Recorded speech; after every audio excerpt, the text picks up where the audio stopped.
again, before we get into the microaggressions conversation, I want everybody to introduce themselves real quick, and then we can get into it. I'll go ahead and introduce myself. I'm DeShara Doub. I'm the founder and chief executive officer of Vision of Promise LLC, and I am out of Louisville, Kentucky. Hey y'all, my name is Afia K. I am a licensed psychotherapist in Alabama, and I am also the owner of the Sunshine Haven Counseling Center. Hi everyone, I am Adrienne Marshall and I am a licensed marriage and family therapist associate here in the Atlanta, Georgia area. Hi everybody, I'm Dr. Calibri Jenkins. I am a psychiatrist. I'm currently more so involved in child and adolescent psychiatry, and I am the owner of Restore and Released coaching and consulting firm. All right. Y'all know who I am, and I don't do none of this stuff that they do. So I'm here to learn just like everybody else. So the topic that we have, microaggressions at work and beyond, and it's something that, we deal every day.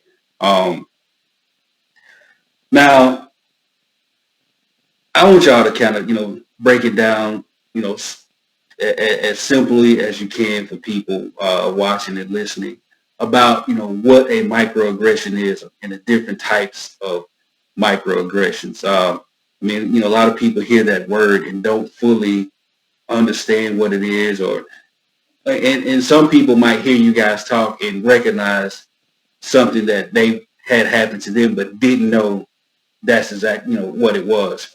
So I'm going to just sit back, take notes, and pay attention. So the floor is yours, ladies. So I'll go ahead and kind of get started and kind of give people a little simple definition. Of course, there's the standard definition. This term was brought about by Dr. Chester Pierce in the 1970s. He's worth looking up. Very, very interesting. I'm very surprised I didn't know about him before kind of doing my research on this. But microaggressions are simply defined as indirect, subtle, or unintentional discrimination against members of marginalized groups. So I think that the thing that's really so toxic about microaggressions is what's really in name, which is micro. So you're looking at aggressions being acted out towards people of color that are so small and so subtle that sometimes you might not even know that they're actually happening. And when you do realize that they're happening, it kind of makes you kind of do a double take. Like you kind of, you do that double take where you're like, did I just hear what I thought I heard, or did that just really happen?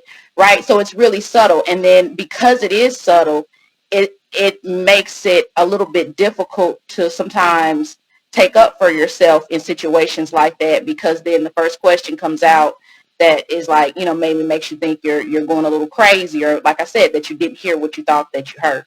And so there are three types of microaggressions, right? There are micro assaults, there are micro insults, and micro invalidations. So those can be categorized by a lot of different examples. So for micro assaults, you're looking at very conscious acts where, say, for instance, somebody might hang a flag of a swastika, right? So that's a little bit more overt.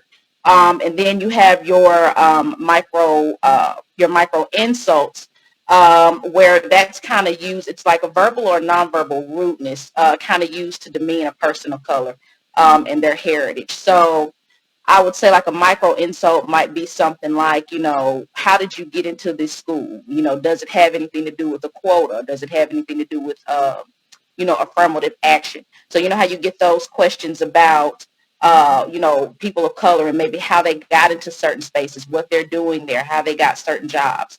So you can look at those as micro insults. And then lastly, you have your micro invalidations. So those are things that try to negate your experience as a person of color.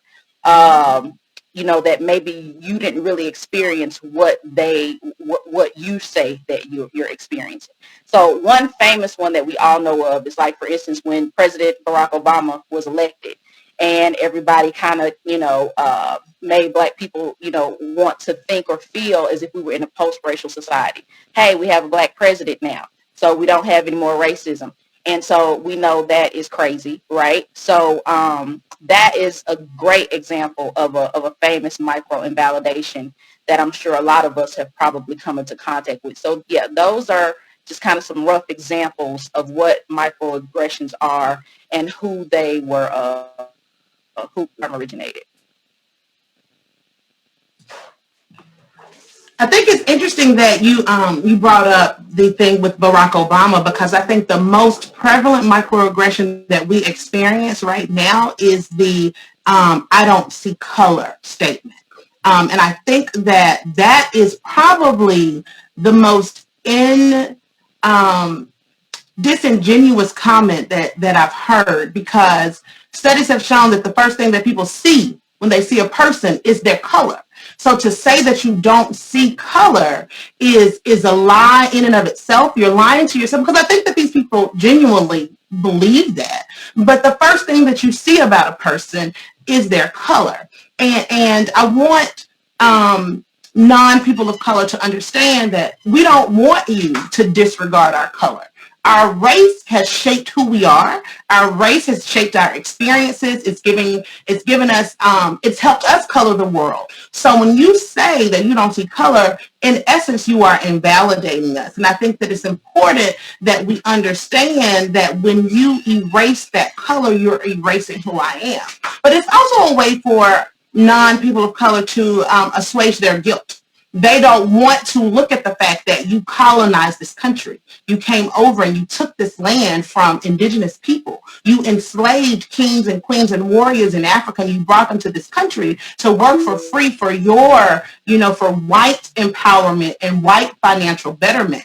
And if you can invalidate that, oh, we're all the same, we're one big happy family, then you don't have to deal with the guilt or acknowledge the issues that are going on. And I think once we understand that everybody comes into this place with biases, we all see color. If we understand that in order to see us fully as human and to see our fullness, that you have to actually accept and validate that we are people of color, and because of that we have certain experiences, then we'll be able to move past some of these microaggressions. I think that's good, and I love the way that you broke down the 3 areas. And I think that, and I don't know if this question is going to come, but as we're talking about kind of experiencing that, I'm looking at us and all of our faces and understand that as Black women, we kind of face this all the time. Like, are you sure you're really a psychiatrist? Are you sure you're really? So you are the psychologist, and you're the therapist, and kind of those questions. Those are the micro things, like this questioning, this confusion about who they're seeing and about what you're saying, and asking you again, are you sure about it? As if you don't know who you are. And so those things tend to show up, and finding ourselves having to explain ourselves more in the workplace and in the professional space. All of those things are ways that we experience microaggressions just in our circle, this kind of community here. And I think what's so interesting is, like I said, when I was doing the research on this, doing a lot of research on Dr. Chester Pierce, and the fact that he was a Harvard tenured Harvard medical professor. He was even a consultant for Sesame Street for a while. And very interesting person. And I got to thinking about, the courage that it had to have taken for him to kind of fight against, I'm sure, a whole lot of microaggressions that he was facing, being a doctor, being a Harvard, medical professor. I can't imagine what he must have come up against that pushed him to say, okay, you know what, this is a real thing. So much so that there needs to be a term that we're putting to these actions. And, he even pointed out he's quoted as saying that, every time you're faced with a microaggression, as Black people, we need to also take that opportunity to also call it out. So, I felt like, in kind of reading up on him, he was definitely speaking way ahead of his time for his time and for our time too, right? Because this is something that in this day and age, we're definitely still dealing with.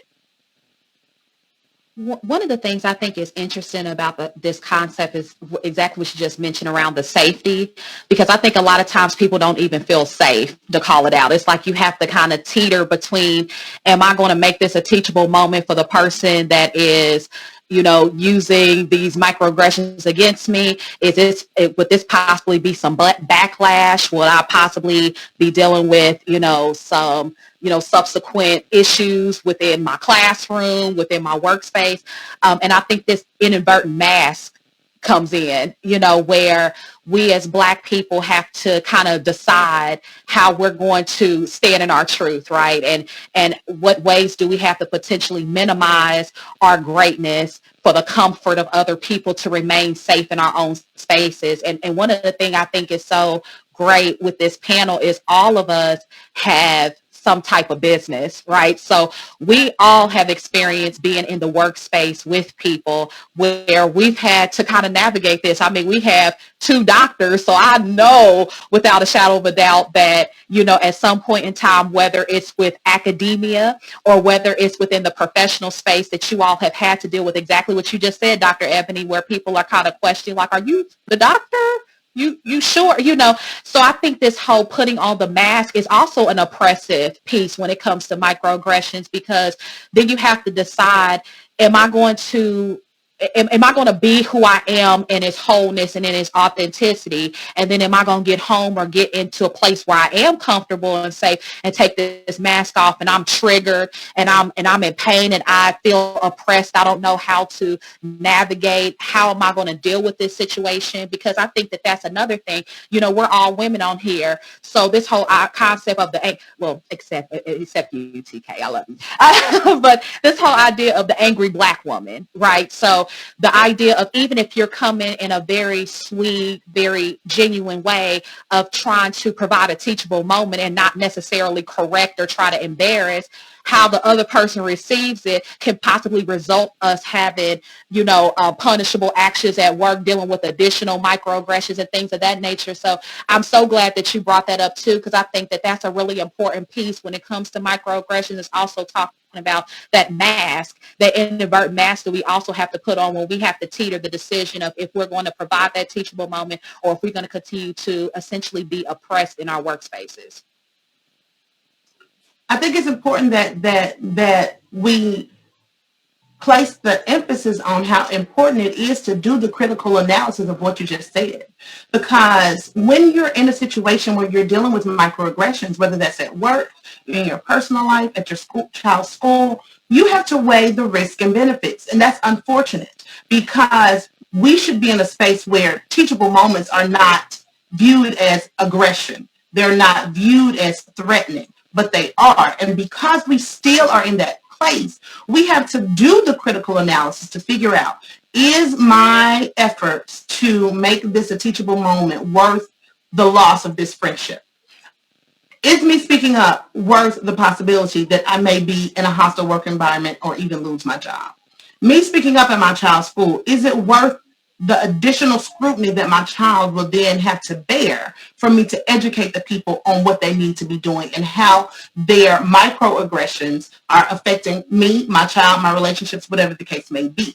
Because if you really look at it, just as Adrienne said earlier, microaggressions are subtle. They make you question yourself. And sometimes people are so good at it that then it turns into a gaslighting situation. So you are particularly at a point where you are more vulnerable to the effects of microaggressions, and they pile up, and then you snap. So, we have to make sure that we are decompressing and having some self-care, going on with ourselves in the background, because if we don't, we run the risk of being jailed, being fired, being killed, because we have allowed these cumulative effects of these microaggressions to compound.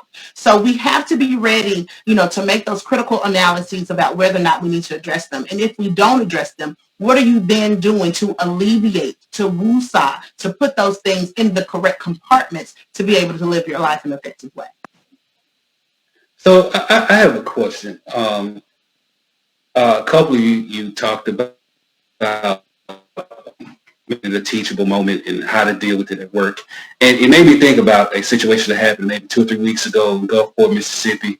You had a young lady, I believe the name was Jamila Swopes, and they was having a conversation about George Floyd, Black Lives Matter, and she gave her point of view, and the doctor fired her.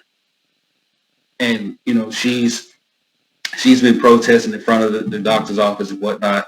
So like my question is, and you said it yourself, Calibra, it shouldn't be a act shown as an act of aggression for making a stance or saying your piece or whatever. It also shouldn't be a fireable offense. So like, how do you navigate that? Like, what do you do to deal with that in the workplace? Like, how do you go from hearing the shit that happens and addressing it, or do you just walk off and let it go? I think she kind of already answered as far as weighing the pros and the cons, but we have to do so in that moment. So as soon as something happens, one thing that we have to point out is that just because it's a microaggression doesn't mean that it has a small impact. Those things build up over time. Over time, they impact our mindset, how we do our job, whatever capacity we are, acting in as a parent, as a worker. So micro literally just means that it's subtle, but it continues to build up. So if you are in a situation where those things are continuing to build up, that's you weighing those pros and cons. Is this something that I need to address in this moment, or is this something that I can do self-care and I can go to therapy and I can decompress and work through these issues because I need my job? But I also think that there are ways that you can address it without, of course we can't decide how someone's going to perceive it, but there's a way to address it without it becoming so hostile or aggressive. So you make it a teachable moment. You say, what you said to me was offensive and this is why. Or those things hurt my feelings because of this. And so if you can try and explain those things, that's helpful. And then you have to then weigh, are they accepting what you're saying, or are they becoming more aggressive? Are they continuing to do microaggressions towards you? Are they continuing to become, defensive and hostile? And in that moment, you might have to take it up a notch. You might have to go to HR. You might have to seek out. One of the most important things as Black people and people of color is that we have to stand up for ourselves. And sometimes we can't do that by ourselves because they won't listen to us. That's why we have these microaggressions. So that's when you document all of your information. That's when you keep it on paper. That's when you go talk to your supervisors and your managers and your HR, and you keep it on file so that when something big like this happens, as it did to her, you have a tracking of these things that have occurred so that some change can start to happen. We have to make a change within our own environment because they're not going to make the change for us. So that's just one way. The really sad part is just the fact that we even have to go through all this. As you were talking, I very much have grown into the person that is I call it the CYA. And because I don't know who's watching, I can't say what that actually means, but just look it up, but I think that it's really unfortunate because a lot of people in this position have to CYA everywhere they go. It's like, it doesn't have to be a professional setting. It could be just going to the grocery store, getting pulled over by the police. It's like you're always having to think 2-3 steps ahead, and then even sometimes put on this facade to do the yes ma'am, no sir, just to try to keep yourself safe and maintain. And I think that that's the exhausting part. And so I wanted to just lift that up really quick because I think that, as maturity happens, as experiences happen, a lot of people, the importance of documentation, the importance of recording what's going on. But a lot of people are in the place of like continuing to go to HR. They don't have the supervisor that they can go to and say, hey, I just needed to kind of let you know this. I'm not quite sure. It's like you have to play this game like you're not sure if this is actually an issue, but you wanted to just make somebody aware. And so I wanted to even just lift up how exhausting that is for people that look like us, and the fact that we always have to continue to do it. I just wonder, you know, I always known that systems was not set up for us. I mean, I think that's how microaggressions have been able to kind of live and breathe the way that it has. But it's almost like, what is a way that you can try to pivot through that? Is it more of going outside of your space, whether that's your educational institution, your employer, or is there a safe space within those institutions? And I think that's one of the things that's kind of being lifted up right now in our country, is the ways in which employers and organizations are trying to, and I'm going to use this, shift systems or make changes, because we haven't seen that manifest itself completely, right? We just see that people are kind of, you know, getting on the train of change, but a lot of people haven't put it into action. But I am definitely just wanted to lift up how exhausting that could potentially be as well. So it's interesting as you bring it up, because you got to move back. In order for the burden to not be on people of color, you've got to move back to where microaggressions originate. And the responsibility is on, in this setting, we're talking about white people, but the responsibility is on the person who is in the majority at that time. When you think about it, microaggressions, in the definitions, it says that it's unintended. The reason that it's unintended is because those microaggressions come from our internal biases that we have against one another. And because those internal biases are deep rooted, it's very difficult to get people to recognize them, because we have been taught that racism is this horrible thing that somebody does. It is calling somebody a nigger, spitting on them, riding around with the Confederate flag. We don't talk about what racism really is, that it's an individual thing that is and systemic. But from the individual standpoint, it is not correcting people when they make racist jokes. It is continuing to uphold stereotypes. And because we don't talk about those things, we talk about the tip of the iceberg. We don't talk about the iceberg that's under the water and how big that is. And because we have not put that bigness on display for people, when you call out a microaggression or you say there's work that you need to do, they automatically think that they are in that tip of the iceberg part where it's this horrible person committed this horrible atrocity. And because we have not been able to really deal with where these microaggressions come from, white people, in the context that we're talking about right now, have not been willing to do the work because they feel offended when we tell them that what they have done, what they have said is offensive.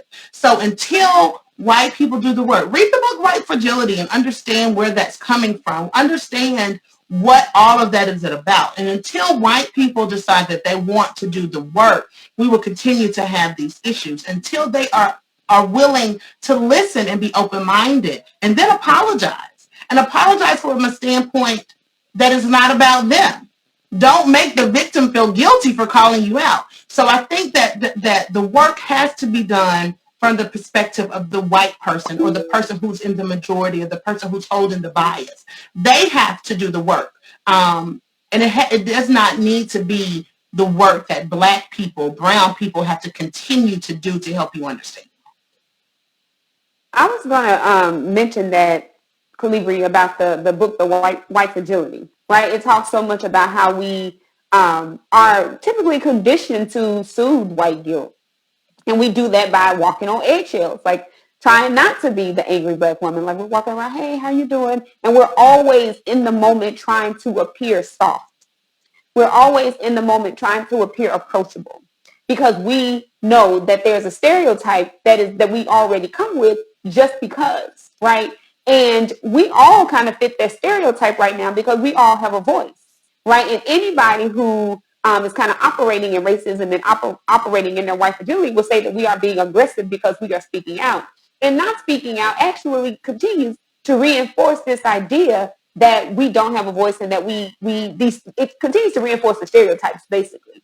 And what you were saying, DeShara, is completely exhausting for us to have to always do the work of making sure that the environment is safe enough for us. it's really exhausting to always be walking on eggshells. So I'm really glad, Calibri, that you brought up the point of this is not just about us. The system needs to do the work. The majority in that moment needs to do the work. And this doesn't always rest on us. And I think that something that we can do from the outset going forward is that don't make it a space where that is acceptable. So we're not going to laugh at you touching my hair. We're not going to make it a joke, and we're not going to say, oh, she's just being funny. Because what we do then is we set the precedence. We set the expectation that this is okay until we're fed up with it.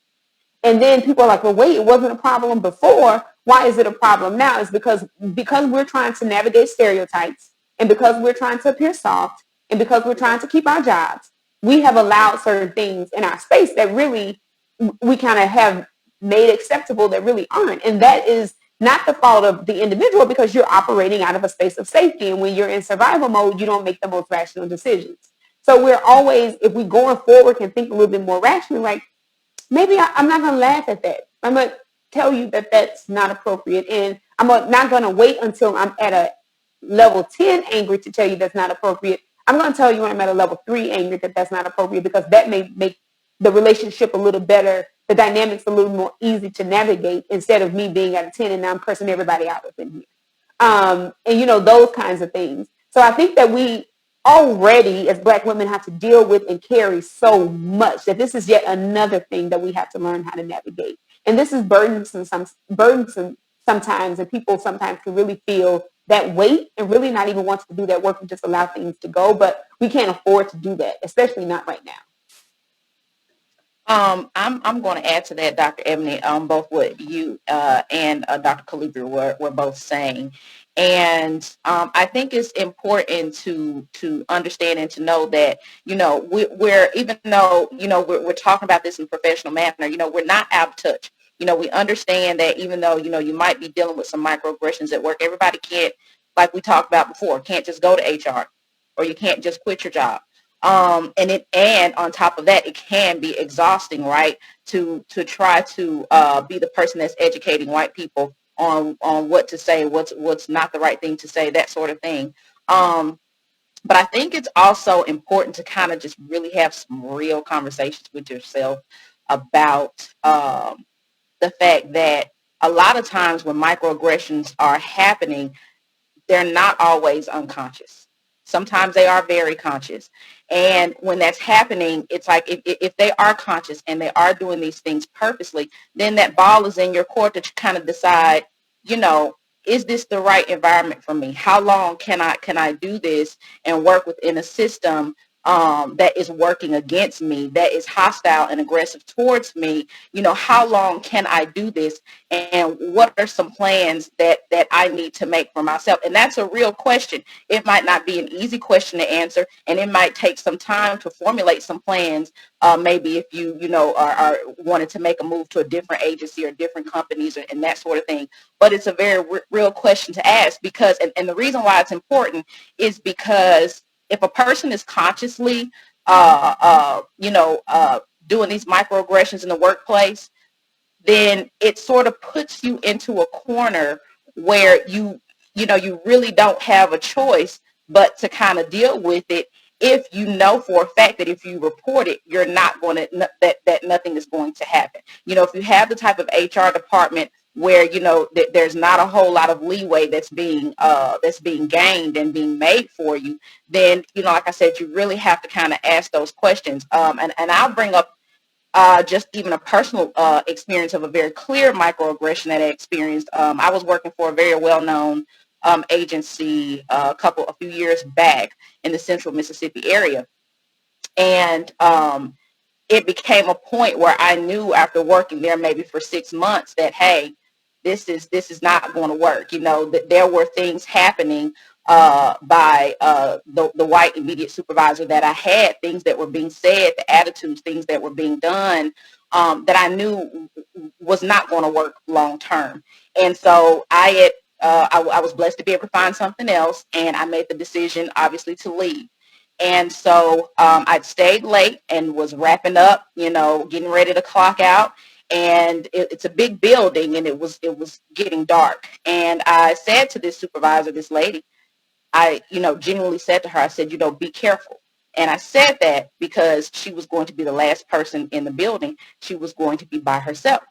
And so she very clearly states to me, she said, aren't you going to work in Jackson, which is a predominantly black city in Mississippi? And I said, yes. She said, well, you're the one that needs to be careful.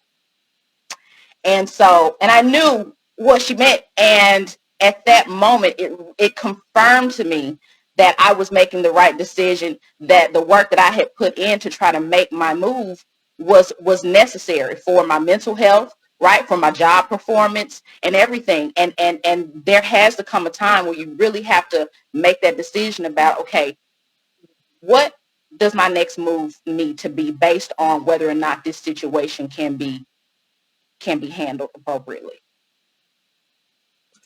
And I just want to bring up one other thing. You know, we're talking about being able to make moves or weighing whether you should or should not, you know, speak up when microaggressions occur. I think it's important to validate that sometimes people feel ashamed, they feel weak, they feel like they've been a sellout when they do not address these microaggressions immediately and on the spot. And I just want to remind everybody that that does not make you weak. Strength is knowing how to live to see another day, knowing how to be able to provide for your family for the next year. So sometimes it is not always, that ability to make those moves is not always there. And we as Black people have survived because we do understand that weakness and that strength and bravery are sometimes exhibited by our abilities to do just that, survive to the next day. So, while you guys were talking, we had somebody in the comment, Jasmine Dickens, thank you for tuning in and being a part of the conversation. She made a statement that said microaggressions and stereotypes set the foundation for hate crimes and blatant racism and hate. And I agree with that. I've seen, places I've worked where they just make these assumptions of me because, I'm a big bald-headed Black dude.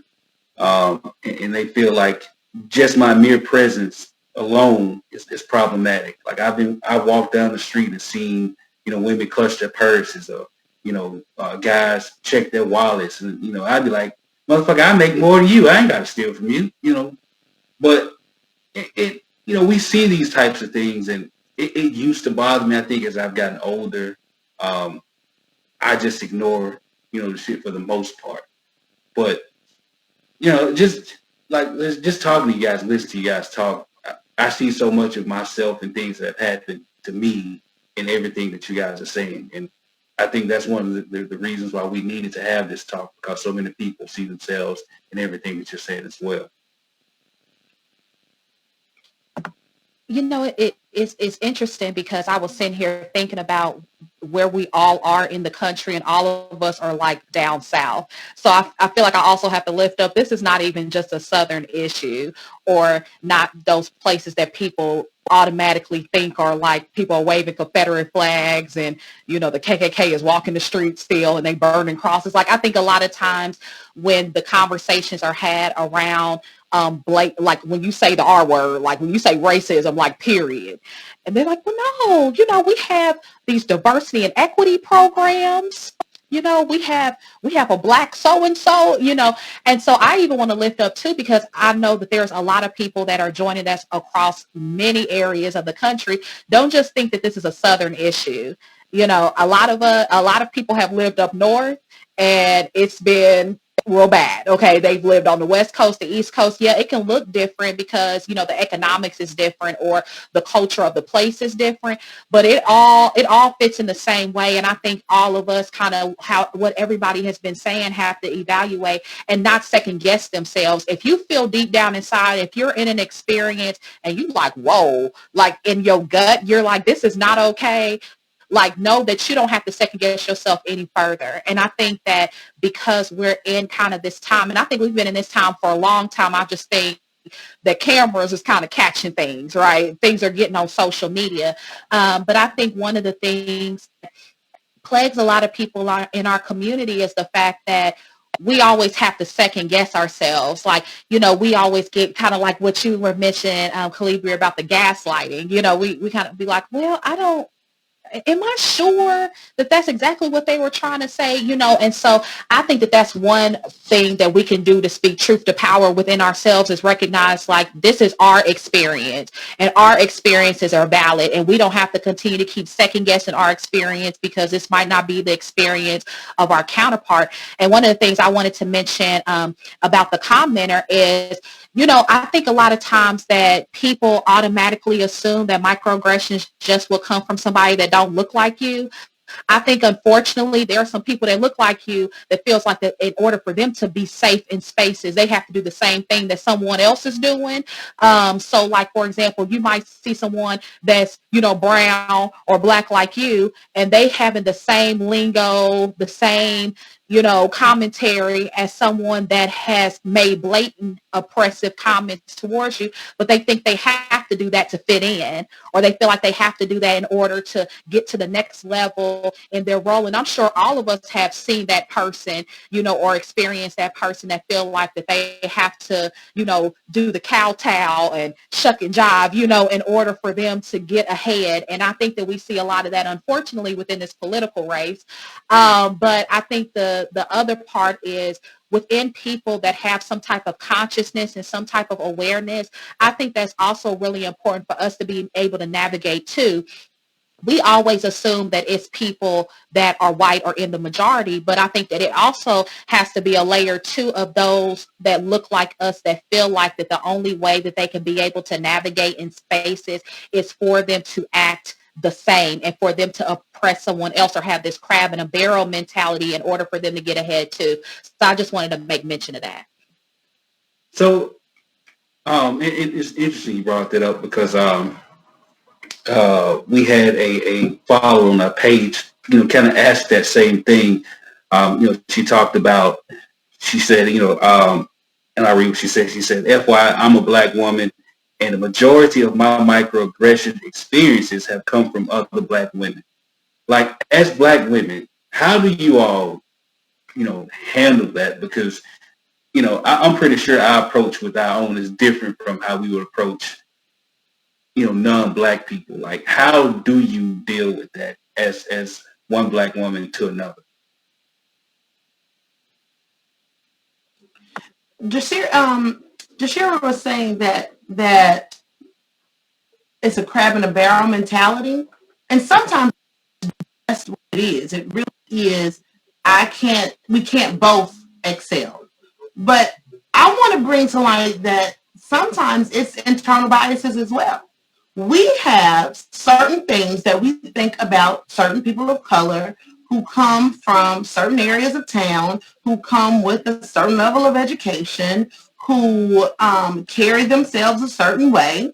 We have our own biases within our own communities. And I think it's important for us to acknowledge those and to validate those experiences. I think that we really are dealing with biases that we have. And I want to say that it's more so biases than crabs in a barrel, even though those really do exist. But once we start to do the work and we check ourselves about why is it that we feel that the person who speaks in Ebonics is less than? Why is it that we feel that the gentleman walking down the street with baggy pants is an idiot and that he's not smart? Because my friends who are attorneys, when they get off work, they put on a wife beater and basketball shorts and Jordan. They look just like that guy. So the question is, when is it time for us to check out time? What I am thinking is incorrect. What I am doing is wrong, because I think it's all rooted in these preconceived notions or ideas that we have about one another. Go ahead, Adrian. Oh, I'm sorry. Yeah, I was going to just kind of back that up to say that when we think about that, we also have to think about those mechanisms that we use, like we talked about earlier, first for survival. So black people, have traditionally been made to believe that, hey, if we talk a certain way, that's white adjacent, right? Or we dress like they tell us to dress, or, or if our bodies, like Dr. Ebony was talking about in her work, look like this white European, model of what a body is supposed to look like, then it's appropriate and it's right and it's good and it's proper. And so then all that gets internalized, and it has been internalized. So anytime, we face someone who doesn't look like us, or who doesn't think in the way that we think that they should, or dress in the way that we think that they should, then we call it out as something that shouldn't be. I mean, probably one of the most famous movements where we probably really experienced that was Black women and us embracing our natural hair.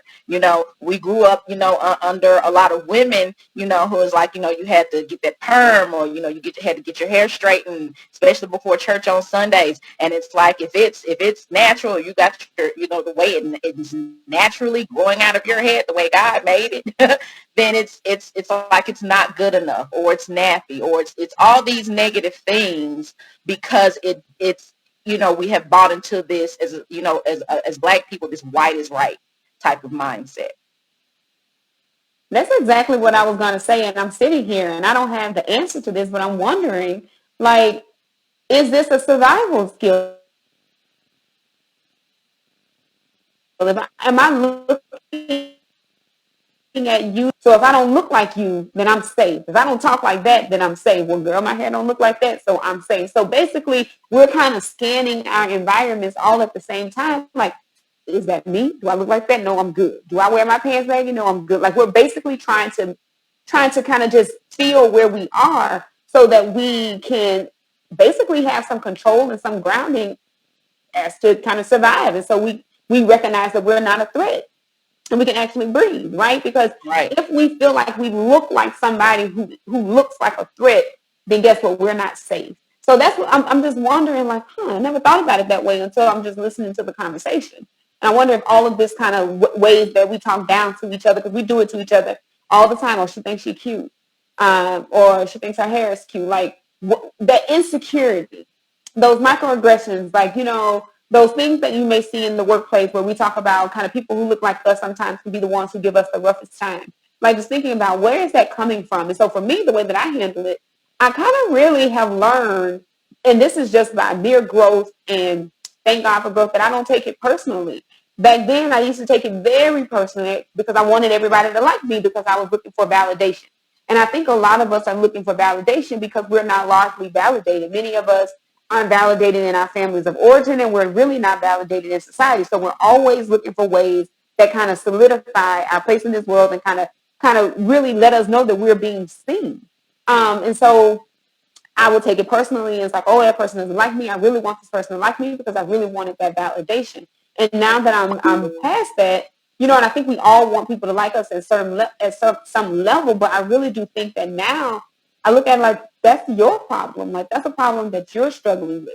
That's your issue. You feel insecure. And it's only because of the work that I do and the growth that I've kind of gotten to this point that I'm able to recognize it. Everybody's not able to do that. And so it does hurt. It does feel like a high level betrayal when somebody's doing it to you who actually looks like you. I think that's quite insightful. I think thinking about it from a perspective of trauma and am I safe? How do I protect me? I think that's a great way to look at it, because I can see that coming from those spaces. If that person is perceived as a threat and I looked at like that person, then I'm not safe either. So I need to point that out to make sure that everybody knows that I am not like that particular person. So I kind of wanted to pivot the conversation a little bit. Three of you guys, ladies, talked about your hair, mentioned your hair. And it made me think about my daughter. I have a 8-year-old daughter, and I can't recall how many times she has come home, telling her mother, from school about somebody touching her hair. She hates to be touched anyways, but she really hates when somebody touches her hair. And at first I was thinking, it's kids, but it's actually adults. And again, like, my wife has offered plenty of folks, a chance to go 3-4 rounds, fight, and that situation is no different. So, and the title of this is Microaggressions at Work and Beyond, where I want to talk about beyond. I want to talk about children because, we can't forget about Black children in these conversations because they go through the same shit that we go through. I think it's worse because they're not equipped to handle it. So, and I know, Calibri, you deal a lot, in Adrian, you do family counseling. So, like, how can we help our children these types of microaggressions and things of that nature to help them, make it? Let's talk about the hair thing first, because that's not just the children. That's all of us. And I think it's amazing that everybody on this panel has natural hair. I think that is absolutely amazing. But what I want people to understand is when you touch my hair, you have invaded my personal space. That's inappropriate on every level. But when you touch my hair, you touch something sacred. Hair is not just hair to Black women. Hair it's real. Do not touch my hair. I want people to just do not touch a Black woman's hair. It's inappropriate. It's assault. And it should be viewed as such. It's assault. And I think that people need to understand that we are not some exotic caged animal. And we are not here for you to marvel at, and you touching us is satisfying a sense of curiosity. That's not what I'm here for. Go to the zoo if you want to do that. Find a petting zoo and get that out there. But when you touch a Black woman's hair, a Black child's hair in particular, you should not be touching anybody's child, period. But to touch a Black child and a Black child's hair will cause a mom to turn into a beast. And I think that people just need to understand that. Do not touch my hair and do not touch my child's hair. It's assault. And if I could put you in jail for touching my hair, I would. I just feel that strongly about it. The other thing is that children go through the same things that we go through. Their job is school. So children are oftentimes the recipient of microaggressions at school, not only from their peers, but from their teachers. When teachers refuse to learn how to pronounce a child's name correctly, it invalidates them. When teachers view the way a child speaks, whether that's African American vernacular or whether that is with whatever accent from their native land, when they invalidate that, that's a microaggression. When you tell a child who voices, oh, I want to be a doctor when I grow up, when you say, oh, that's too hard for you, have you ever thought about nursing? Or maybe you could be a nurse practitioner. They make lots of money too. For a child who's already not having the visual of the person who does what they want to do, who may not know the ins and outs of getting onto the career path, for you as an adult in that child's life to say, oh, you're not smart enough, you're not good enough, you can't do that, that causes irreparable harm. I think the other thing is when we don't use the correct pronouns for children. That's something that goes on right now, and I think it's running rampant. When a child tells you, I want to be referred to as he and him, and you call her a girl, then that's a problem. When you don't acknowledge or follow through with the things that they have told you, I think that those are things that adults and teachers in the room do frequently, and they don't necessarily think about it. When you assign, I can remember vividly in Texas, there were assignments where children had to pick the role as slave or slave master. Who does that? Why would anybody think that that's okay? So I think that when we stand in a position of authority and we do not acknowledge and celebrate the differences in the room, I think that we do our children a disservice. And again, just like those microaggressions accumulate for adults, they accumulate for children.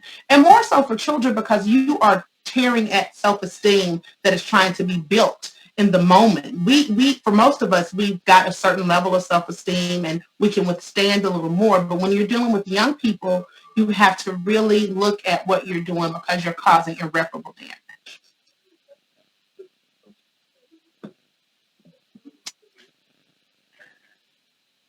I think just to follow up with that, with children, too, we teach them things, right, about like their bodies, their private areas, where no one is supposed to touch, right?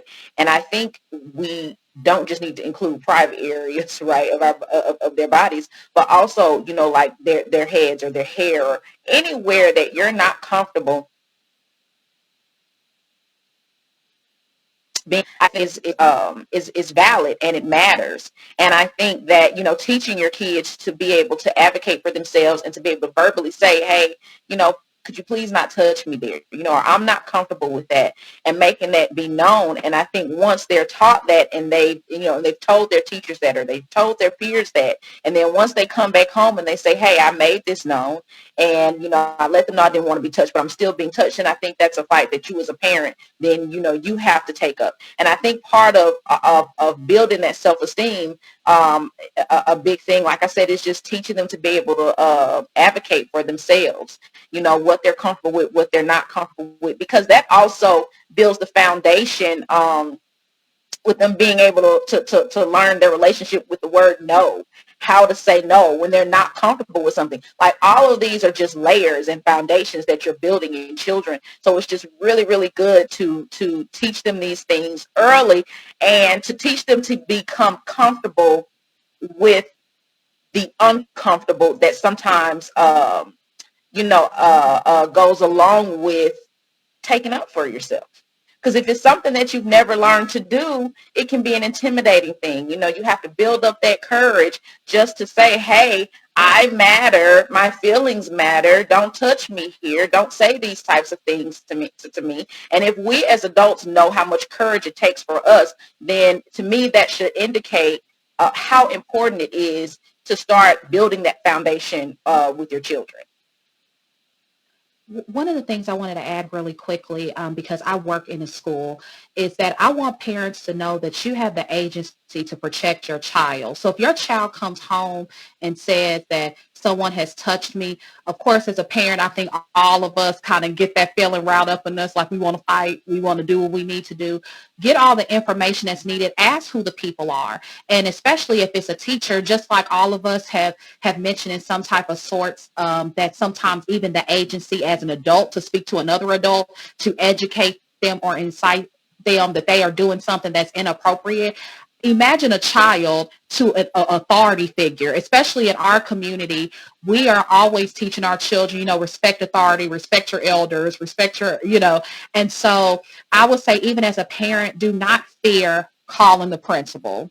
If you feel like the principal is not going to do what they're supposed to do, do not fear calling your school board member. Do not fear going whatever levels you need to, because I think one of the issues that I have even witnessed, and I've talked to a lot of families about, is the fact that they feel like that exactly what was mentioned earlier, the possible repercussions that their child will go through if they report.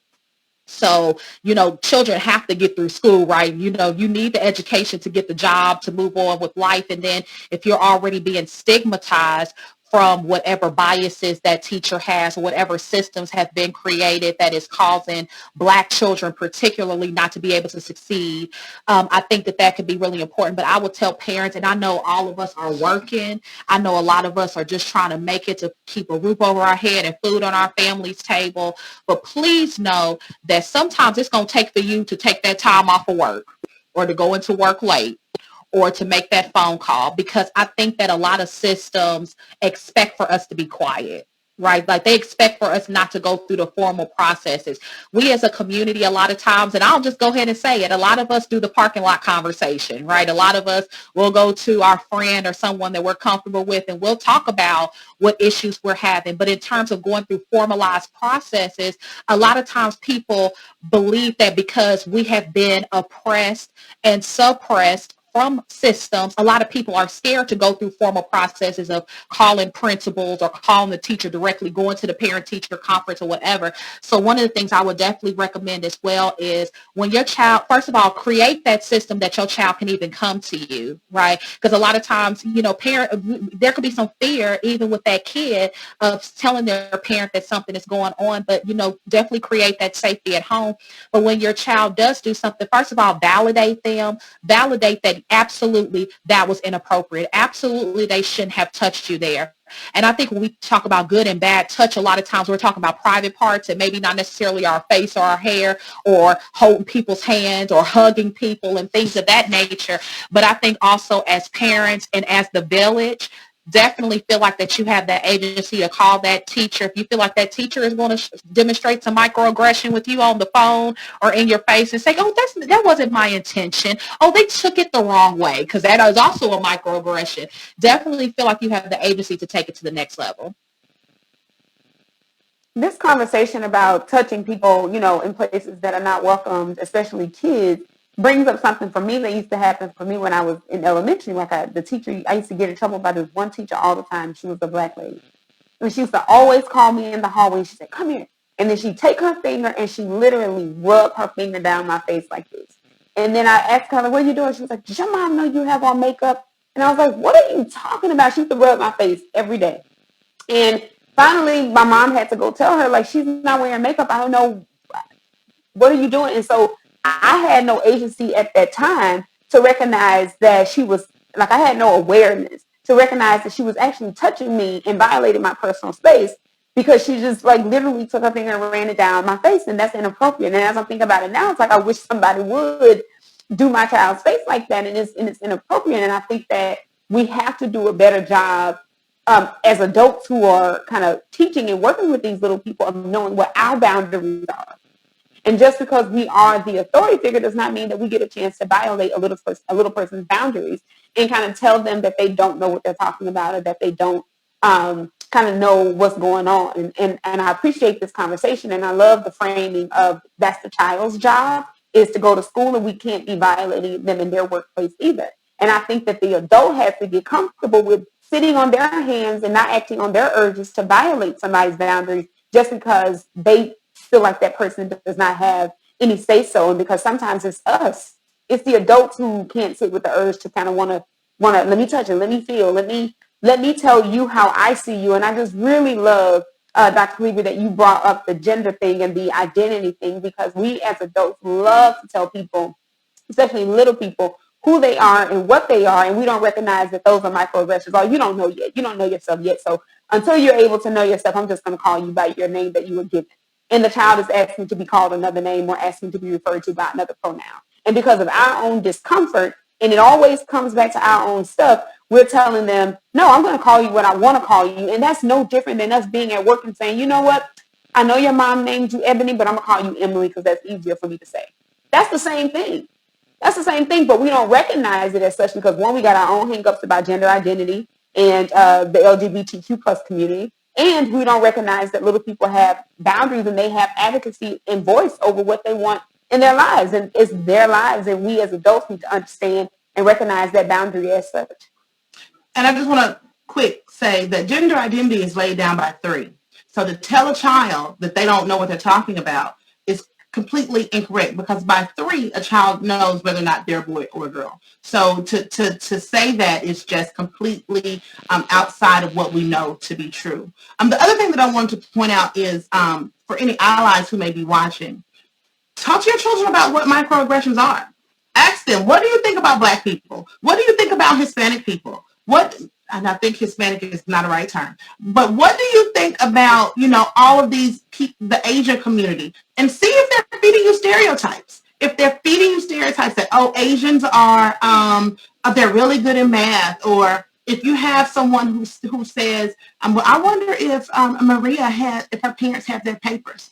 That's a microaggression, because you should not be assuming that because somebody is Latina that they do not have their papers. So you need to talk to your children about what they think about different people within our community as a whole. And when they spit out stereotypes, then you have to check yourself, because what your children think at young ages is 9 times out of 10 based on what you have presented to them. So it is up to you to be an example. Walk the walk. If you don't want your children to be biased and have these outdated opinions of people, then you cannot show them those opinions. And when those opinions are exhibited around you, you have to check them.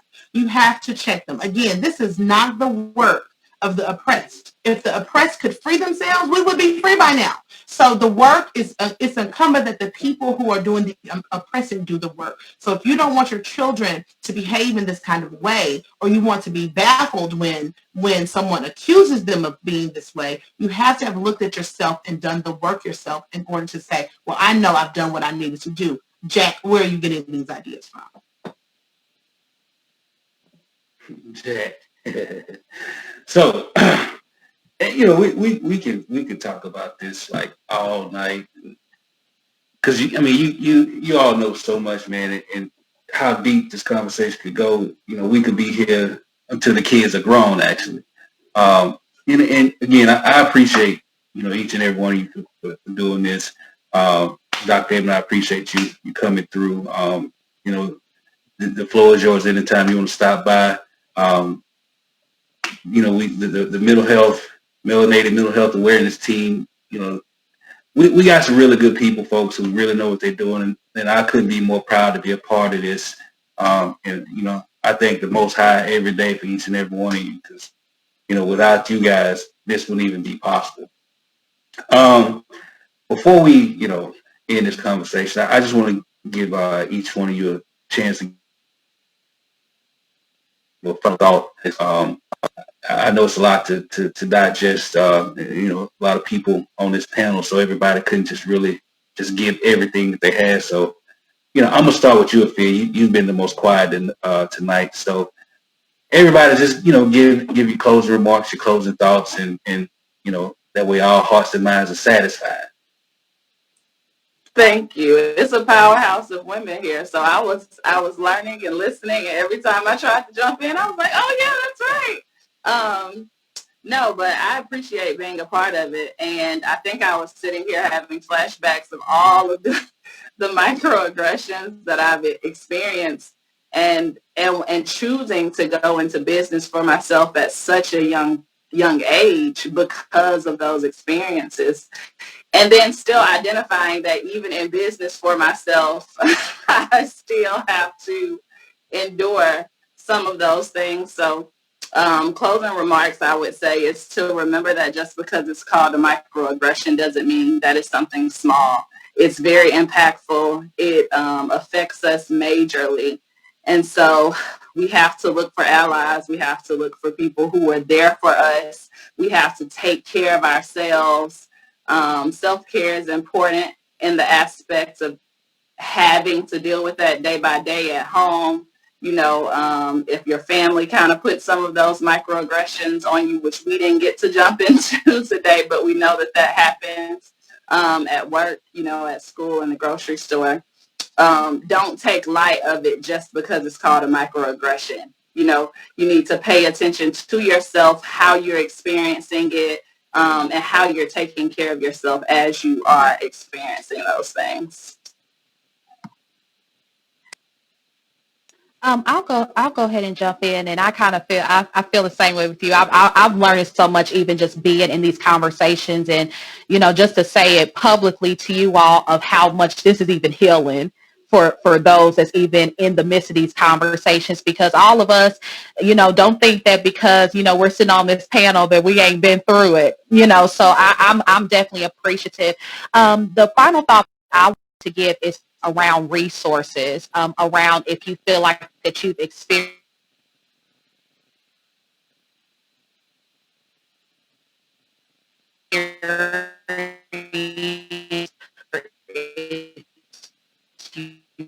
what are some things that you can do if you feel like that is thing. So the first thing I just want to tell people is it's important to educate yourself on the policies and procedures of your employer or whoever you are in an organization with, or whatever the case is. There is a distinctive difference between private sector and public in terms of who is ultimately responsible for that employer or that business, where they're getting their money, things of that nature. That can definitely disseminate how things need to be handled in terms of reporting processes. So that's just one thing I wanted to throw out there for everybody. Also, if you are working for somebody, know your employee rights. I know when people go through HR processes, we're so excited we got that job, and we just get all this tons of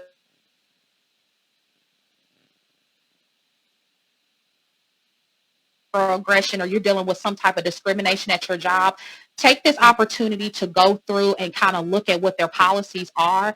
There are equal opportunity employers. If they say that they are that employer, then they have processes and people that they have to answer to. Two resources in the community, the American Civil Liberties Union, or ACLU. There are offices in most major cities. Google it, find out what's in your city. This is an organization that is around protecting people's rights. And there's been a lot of, back and forth in terms of when you talk about protecting people's rights, what organizations are you protecting and things of that nature. But their role is to be of a protection and be of an ally and a resource to you. Most of these organizations have lawyers, like civil rights lawyers, and people that you can kind of talk through what are your rights and responsibilities and how can you navigate if there is something that maybe just need to be handled at the employee level or need to be gone up to maybe a criminal level or things of that nature. The other resource is the Urban League.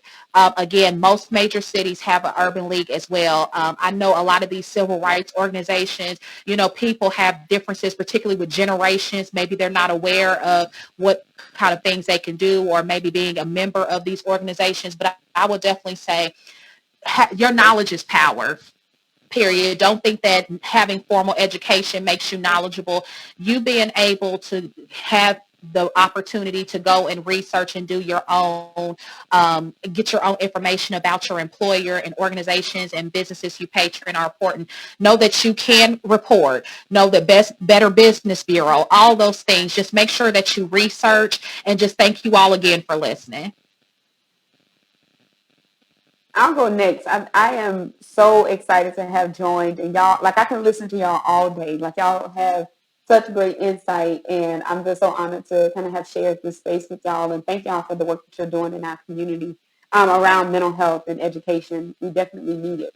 The thing that I would kind of leave with people is it's not up to us to do the oppressor's work. It is up to us to take care of ourselves, though. It is definitely up to us to take care of ourselves. And we have to, I'm going to piggyback on a theory, is we have to do the work of taking care of ourselves and setting boundaries as a part of that work. Making sure that you are knowing your limits and how much you are exposing yourself to these things and what they're taking from you and how they're depleting you. Because we don't even recognize that there are microaggressions on social media all day. And that will continue to allow that stuff to be downloaded in us. So by the next morning when we wake up for work, we're already at a level 9, and we have to be taking care of ourselves. And we don't take so operating out of a space of using the reserves that we have, but that we're actually kind of showing up as full as we can, because this stuff is exhausting, like we talked about at the beginning of this live. Like, it's exhausting, and you have to replenish yourself, and you can do that in community. So it may be helpful to find community where you can actually vent to people who look like you, people who are having the shared experiences, because healing circles are definitely healing. There's something about being in a circle of people who are having the same experiences as you, being able to share, that definitely has a healing component. So I love that. And if you making sure that those spaces are safe and not toxic as well, and that you do have a voice. One thing that I like to leave with people is two ways that you can take care of yourself that I think are highly underrated is breathing. So doing breath work. Slowing down your nervous system and taking yourself out of the mode of survival that we're always in just naturally, but getting control of your nervous system so that you're acting from a place of at least as calm as you can get. I tell people we all carry anxiety in our bodies, but instead of us operating with an anxiety level of 9 all the time, maybe we can bring it down to a 4. Because from that place, we can operate from a place of rationale a lot of times, and we're not running solely on emotion and scarcity, but we're actually able to make decisions in moments that we need it, and we're able to strategize better. Also, stretching.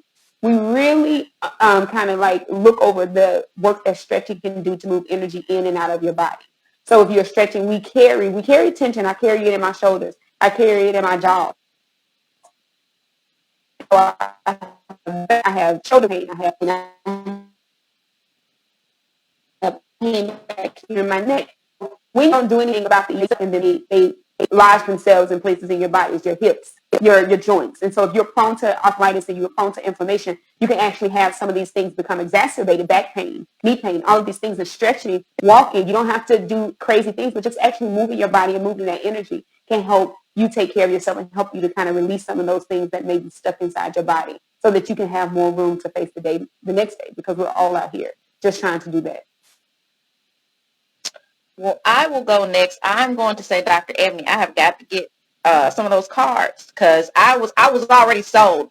But then when you told me that there was an emotion wheel in there, I love those. I love using those with clients, and I just think it's important for all of us that, the education about all those things. And so, yeah, you've got me sold on that. So some of my last thoughts are just kind of short and sweet. And, I want people to know just to trust yourself.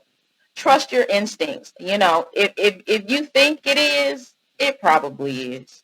If you think you're being invalidated, if you think that there's some sort of insult taking place, or, any sort of microaggression, any of the types that we've talked about, then it probably is. And, and like Dr. Calibri said earlier, don't be ashamed about, thinking that, hey, did I think this? Did I think that? Is this true? Is this right? And just and use that going forward as a means of encouraging yourself and building up your courage.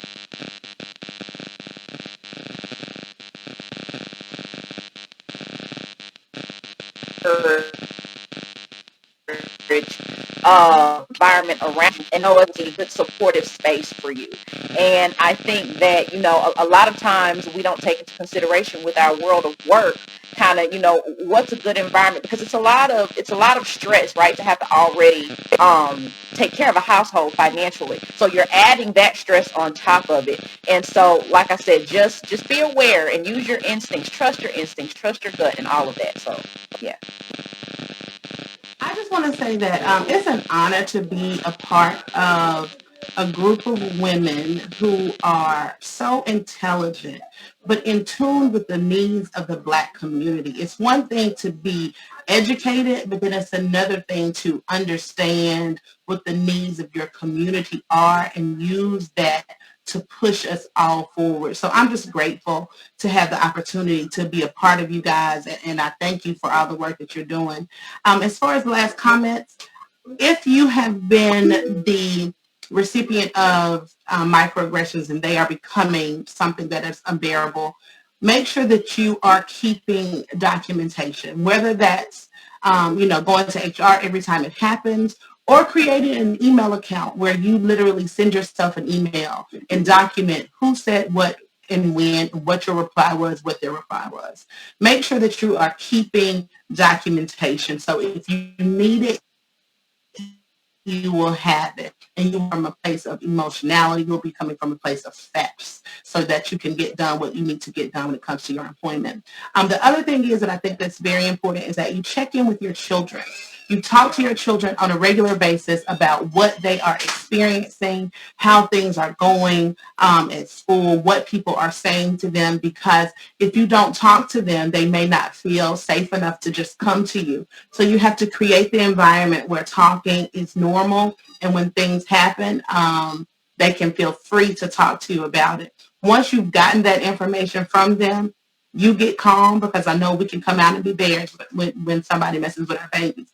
But get calm and get to a place of facts again, and go to whatever administration you have to go to them with facts and make sure that you advocate for your child.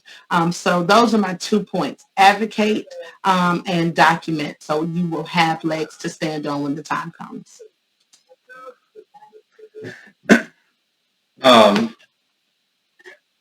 Let me just end this by saying, again, I want to thank each and every one of you, for doing this. Adrian, DeShara, Dr. Ebony, Dr. Calibri, Afia. I really do appreciate, y'all laying it out like this for everybody. May was Mental Health Awareness Month, but for us, every month is mental health awareness. It's something that's just been overlooked and bypassing our community for far too long. So we here trying to fight all of that shit, fight all the stigmas, all of the negative connotations around mental health.